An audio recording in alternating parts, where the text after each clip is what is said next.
Today's recipe is gazpacho. Here are the ingredients. There's the tomatoes diced, there's bread which has been soaked in water and then the water's been drained out.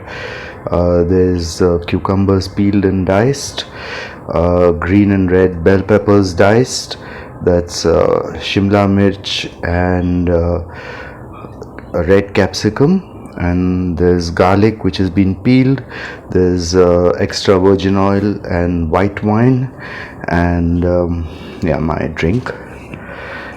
And yeah, so what I'm going to do is I'm going to put them into this blender and blend it all, and then we'll get cracking. And since I don't have a big enough blender, I'm going to be doing it in batches and then pouring it out in. Okay, since obviously I'm not going to get everything into one lot, I'm going to do it in bits and pieces and then pour it through the sieve and mix it all in here, and get the taste right, balance of the olive oil and the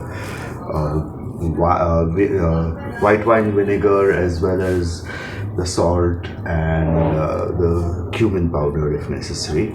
Okay, and yeah,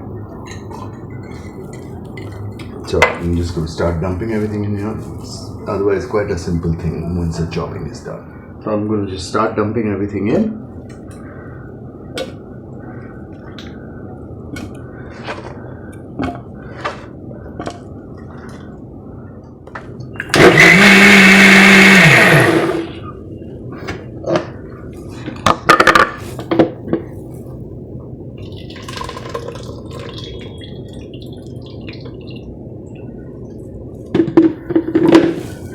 And while it drips away, putting the next lot in,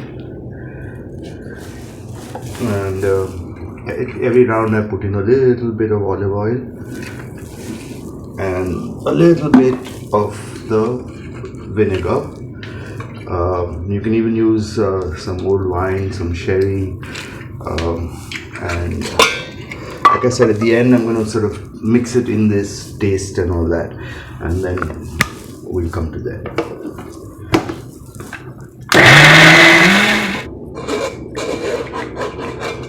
And then this is going to be for tomorrow's lunch. So what I'm going to do is I'm going to put it in the fridge, most of it, and some of it I'm going to freeze it so that there's that cube of ice that I can put in when we're ready to eat, because temperature is hot. In Bombay it's hot as hell in the end of May, and which is why cold soups really hit the spot, as does whiskey.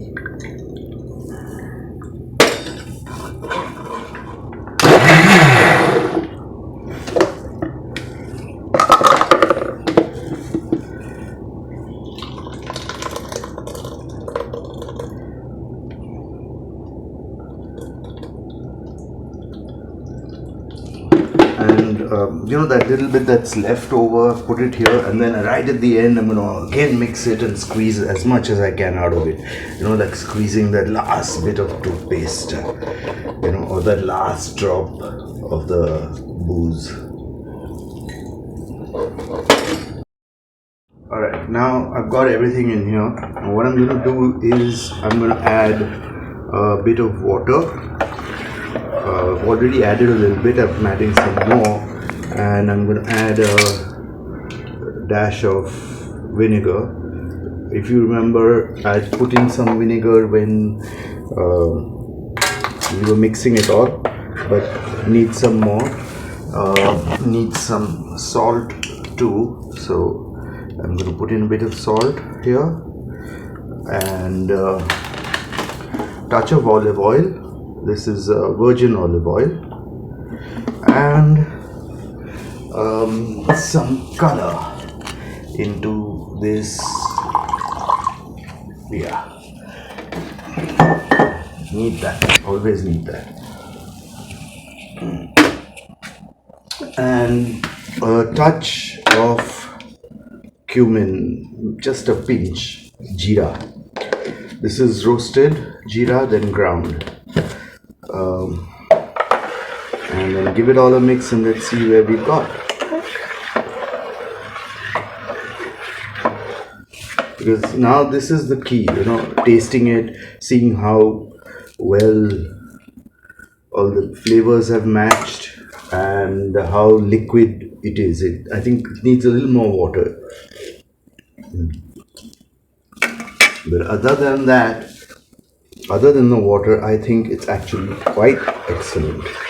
Just needs to be a little bit lighter. Yeah. Unlike this, which needs to be a little darker. But okay. Now I think we're done. So what I'm going to do, like I said, I'm going to put this in the fridge, and I'm also going to put a small bowl and put that a little bit in that so that we get a block of ice tomorrow in the morning, and that's it. That's how easy it is. The chopping is the main thing, and of course the taste. You get that taste right. So the taste and consistency now seems pretty much right.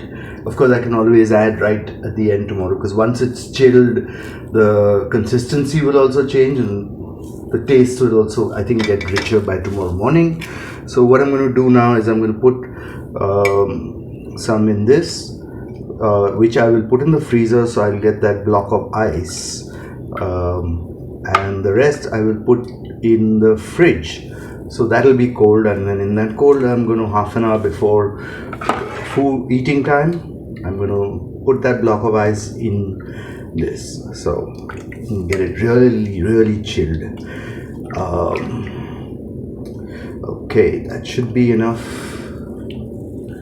And yeah, now tomorrow morning comes everybody for lunch.